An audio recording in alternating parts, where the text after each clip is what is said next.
They started off in service in the War of 1812. They served in World War I, World War II, numerous peacekeeping missions, and in Afghanistan. And currently they're celebrating a 150-year anniversary. My name is Michael Charbon. Next on Brampton Focus, we meet the Lorne Scots, celebrating 150 years of service. Next on Brampton Focus.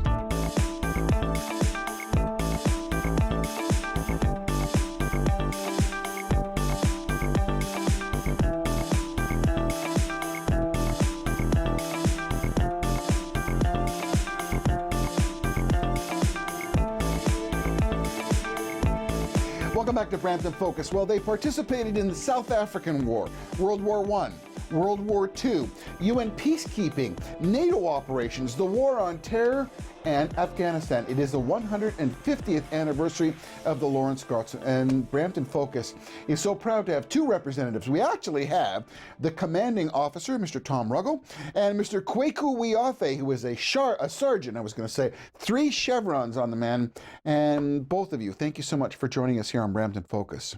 Thank you for having us, Michael. Tom, 150 years for the Lorne Scots. I mean, it is a regiment of tradition. It is a regiment of respect. It is a regiment that has participated. Tell the folks at home a little bit about what the Lorne Scots has brought to the city of Brampton, because it is a long and very illustrious history, both on the battlefield and in the city. Well, I'll jump back to the full name of the regiment, which is the Lorne Scots Peel, Dufferin and Halton Regiment. And if you go back to the early 1800s, the regiment was basically made up of citizens, farmers, merchants that lived in the area, and amalgamated into companies. And in 1866, that amalgamation of companies occurred to form the regiment as it is today. So we've had soldiers, basically citizens who volunteered for service everywhere from the War of 1812 to the Fenian raids in the 1860s and 70s, up to most recently operations in Afghanistan. So you are a volunteer group, but you augment the Vendus, is what I've been made aware of. So actual active combat and military exercises of our Canadian military are augmented by folks like you at the Lorne Scots. Absolutely, and in my case, I was seconded to the 3rd Battalion Vandusian Regiment Battle Group and acted as a liaison officer. Others from the regiment have served with the RCR and the PPCLI battalions as well. So what kind of functions would you participate in? Like, I don't want people to get the wrong impression. We're talking about getting in the muck here when you were in Afghanistan. We're not talking about putting around driving a Jeep. I mean, this is not MASH. You guys were in the mix, right? For myself, I worked both as a staff officer on the camp in the headquarters and also in the field. I was attached to the Royal Welsh Fusiliers in the field, as well as the Gurkha regiments. Gurkhas? The Gurkhas. Wow, famous group, the Gurkhas. And operating both in the deserts and up in the mountains. The operations that I did, I was a staff officer, so I'd brief when I was on the camp the commanding brigadier of the Canadian Battle Group. But out in the field, you could be doing anything from writing reports to acting as a fire team partner for one of the guys that you're working with. Yeah. Kwaku, I'm going to go to you now. Your family came from Guyana and emigrated to Canada. You were born and raised here. You wear the uniform so well. You're a sergeant. What kind of things have you been involved in? And give our folks an idea of how you've participated in the illustrious history of the Lorne Scots. Yeah, I've joined in 2004. I've been served for about 12 years, and same thing with the CO here, deployed to Afghanistan in 2010. Same thing with us, augmentee to a regular force. In my case, we were attached to the engineers, and we were their security personnel for them. So wherever they went, whether taking soil samples or doing road work, we were the protection for them. So what attracted you to join the Lorne Scots? I mean, for some people, they would think, well, we could actually get involved in the muck, as they would say. That's part of the allure, but there's much more to joining the Lorne Scots than just doing that, right? Absolutely. It really comes down to the individual desire and willingness to serve, if you will. And I always had that passion when I was young, and the Lorne Scots seems to be a great fit when I decided to join the forces. When you talk about a history of tradition, when we were doing our pre-interview, I asked you about the red sash, and I think it's important that you share with our folks at home the significance of the red sash. What is the significance? Yeah, so the red sash predominantly is actually worn by sergeants, and it started off, if I remember correctly, in the 16 or 1700s. Yep. And essentially, the sergeants wore it either as a tool to provide first aid either to the soldiers, and it used to be white. And back in the day, when dealt with a lot of conflict rather, and used to deal with a lot of blood and so forth, they changed from the white sash to the red sash, which carried on tradition till this day. So when you talk about tradition, I'll come back to you, Tom. You're the CEO, you're the commanding officer. One of the things that is very distinctive of the Lorne Scots is your hacker, and you'll have to share with our folks at home the significance of the hacker and why and what is a hacker.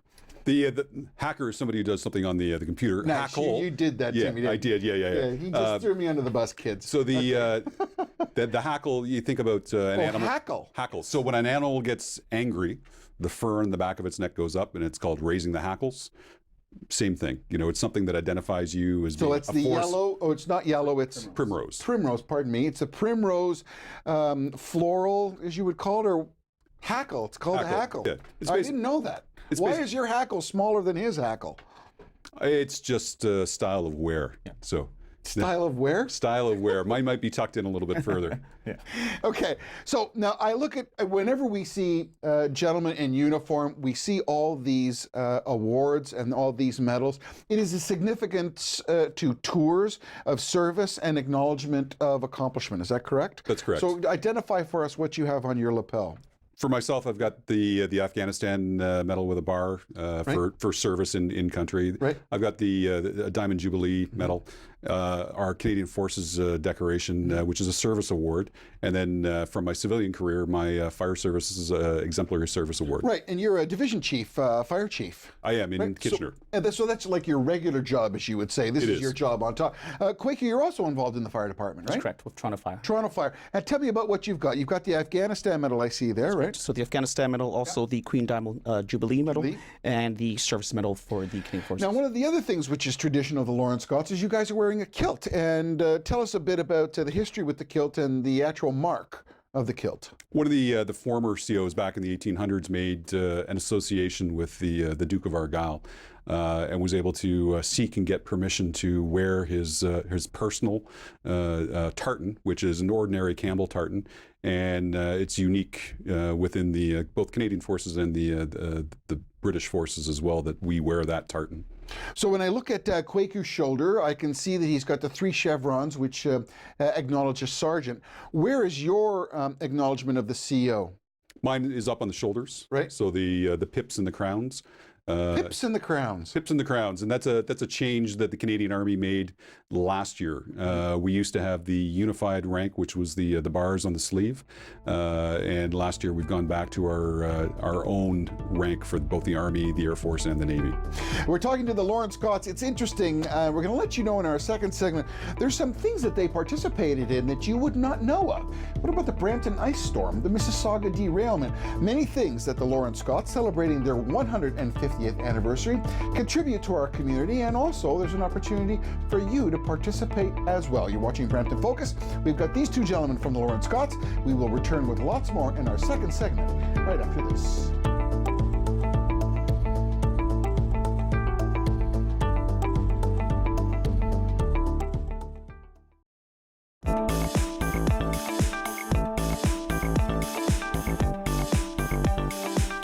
Welcome back to Brampton Focus. The 14th of September, 1866. That's when the Lorne Scots were where they actually began in the Brampton region. We're talking about the Lorne Scots. We're talking about their 150th anniversary. And we've got the commanding officer here. We've got Tom Ruggles here, who is a commanding officer. And a young man here, Kwaku Wiafe, who is a sergeant, as you can see with the chevrons. Thank you both again for coming back. In our last segment, we talked a little bit about your history and some of the things, about your uniforms, etc. Now, there is a connection between the royal family. There actually is a very serious connection, and they actually came to Brampton and did something. Tell our folks at home what the royal head of your regiment, who he is and what they did.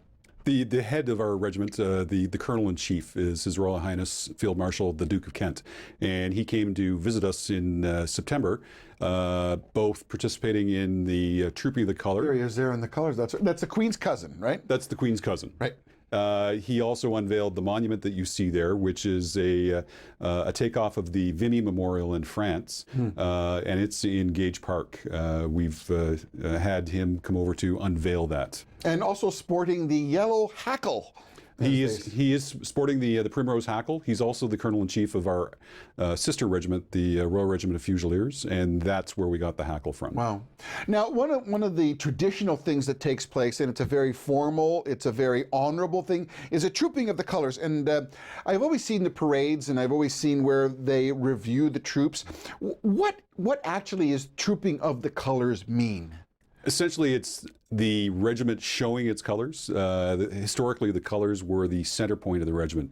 In battle, when you can get confused with all the musket fire and the smoke swirling around, you could always see the colors, and that's what the troops centered on and formed on. Now, one of the important things that happened, we were talking before about some of the occasions where the Lorne Scots were employed. Your service was asked, where you joined the Van Duzens. For instance, in Afghanistan, there was a significance of something to do with the colors of Afghanistan, which you were imparted with due to good service. We were awarded the Battle Honor Afghanistan in 2014 as a result of the number of soldiers that we deployed to the theater, which is quite an honor. And what does that entail when you said you received the Battle Honor? Essentially, it's something that we get to emblazon on the color, and it's a benchmark for where the regiment has been. For us, it's everything from the War of 1812. Does it stay with you? Does it become part of your uniform, for instance? It stays on the color. So anywhere the regiment goes, we bring the colors with us, and on the colors are the battle honors. So, I want to bring you into this quick. When you talk about being involved in an organization like this, you have diversity, and you have recruitment. How and what are the processes for someone who would be interested in being involved in the Lorne Scots? The first and foremost thing that we're looking for is an individual who's a team player, right? We really don't focus on either the race or the background or the gender or whatever they associate themselves with. What we're looking for is how well this individual, male or female, how well can they interact with their peers. Due to their nature of our job, it can be very stressful. It can definitely be challenging and also very rewarding. But at the same time, we want these individuals, essentially, it's like we're looking for an athlete, right? All the attributes of an athlete, all the positive attributes of an athlete for them to join our team. So when you say join a team, it has to be noted that a part of what you do is you backfill the conventional army. So someone who is involved in Canadian Armed Forces and would be deployed as per the request of our government, the Lorne Scots would be asked to backfill, as one would say. So you have to have a certain caliber of soldier or recruit, would you not? Yes. Absolutely. So how rigid is it of a competition or of an entrance to be able to recruit someone? What are some of the things that they have to go through? I mean, they're going through physical. We're looking for the physical standards so they can meet their what we call individual battle task standards. So as long as they're physically fit, mentally strong, and we're even looking for like a robust spirit, right? You need that warrior spirit to be able to do the stuff that we do on a regular basis.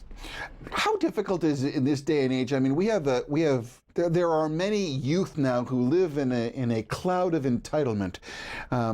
We talk about some of the things that have gone on in universities and colleges, and the hand holding and the mumminess of it all.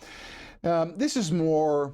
How would one say? This is more of a challenge. This is more of a serious business, particularly when you deal with war, when you deal with military. How do you deal with someone who comes from a little more of the softer side? How does that work when they want to be part of this? The way we work is with a lot of positive reinforcement. Everything that we do, and everyone has different backgrounds. Everyone has a different educational background or cultural background and so forth. What we do is we try to take all that into one focus. Right, we are a family. We are a team that are willing and designed, if you will, to be successful in every area that we do. Whether it is operational or whether it's training or even it's at home. So what we like to do rather is just to entice our members that everything they do is sometimes you got to forget about yourself and put your effort into a team. Well, I got to tell you, Sergeant, way off you surely represent well. You have that motivation. You're the first guy over the burn and having everybody else follow you. Now, one of the things I wanted to show was some training and some interesting footage here of some of the things that these guys are going through. What are they actually experiencing here? So right now they're actually working in a team environment to be able to move in and close with rather than destroy the enemy, which are pop-up targets up ahead. And what they're doing and what we're trying to enforce with them is be able to communicate with each other.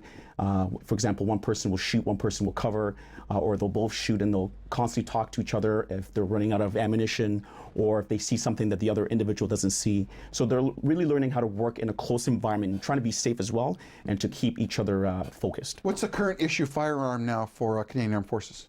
We have a variety. So the main one that we use is the C7A assault rifle. Yeah. The ones you just saw there was the C9 light machine gun. Yeah. And then that's like the medium-sized machine gun, and we can even go up to the GPMG or the C6 heavy machine gun. Yeah, I mean, that's one of the things that have fascinated people, particularly in anything to do with the military, is the study and the knowledge of being able to use all the different armaments. I mean, that's one of the things. Absolutely. I wanted to show something in here, I think you could talk to this one, Tom. We're talking about the Chinook helicopters.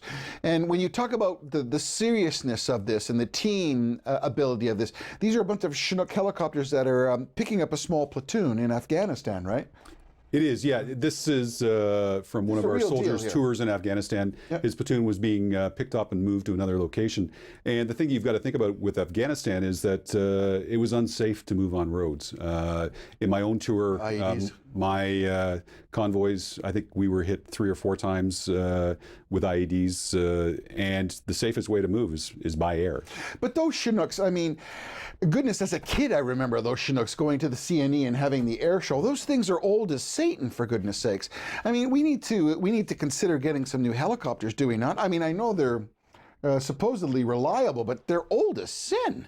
I've got a certain soft spot in my heart for Chinooks, and these ones I think are actually significantly newer than the ones that we saw in the movies years ago. I believe they're still in production, so very reliable, twin-engined, can move a lot of troops. A lot of people and a lot of stuff. It's always amazing to watch. I mean, I noticed, Sergeant, there you got the wings there, so you're a paratrooper. Many people have gotten their wings jumping out the ass end of a Chinook. That's correct. Soft landing. You're watching Brampton Focus. We're talking about the Lorne Scots, and we're joined by the commanding officer, Mr. Tom Ruggell, and Sergeant Kwaku Afe. When we come back in our third segment, we're going to talk a little bit about what's coming up next. There's been some talk of some peacekeeping missions from our current government. What about funding? What about equipment? What about manpower? You know, and in this day and age when conflicts continue to pop up, a volunteer group like the Lorne Scots may be called upon to serve our country and protect us and other countries. So something to think about when we return on Brampton Focus. My name is Michael A. Charbon. We look forward to seeing you back right after this.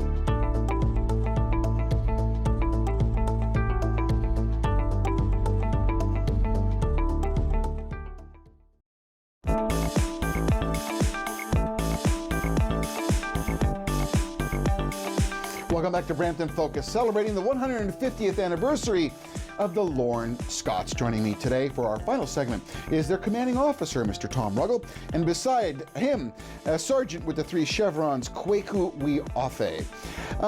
You know, when you consider now the Canadian Armed Forces, about 50,000 regular service, all 3 branches, and about 21,000 reserves.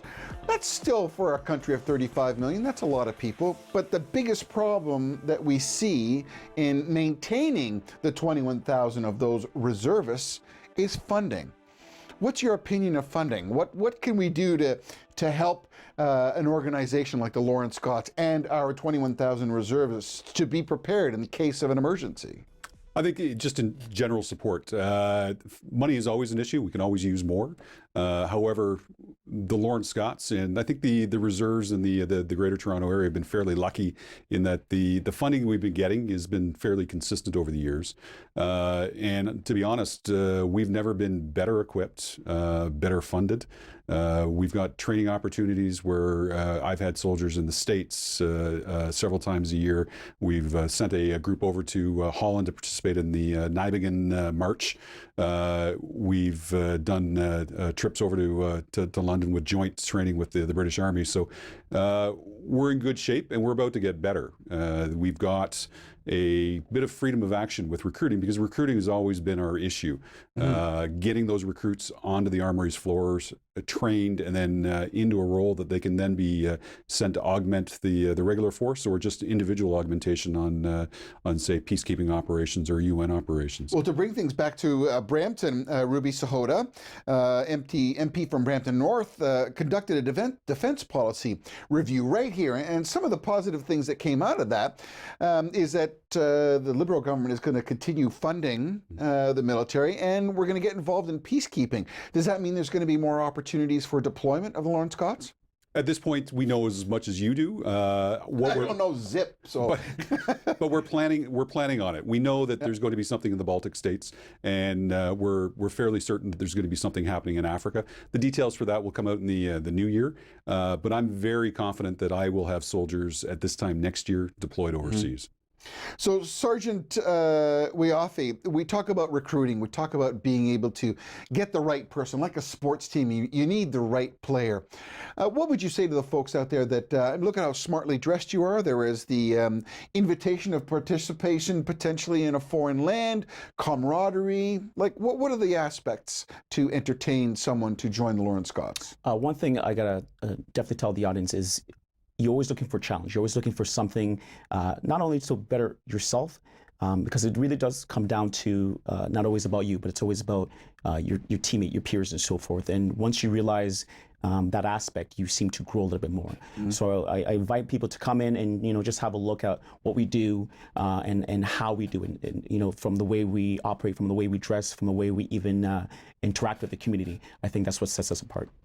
Commander Ruggles, one of the things that it sits in my mind, and I wanted to bring this up, is we've always had problems with equipment in theater.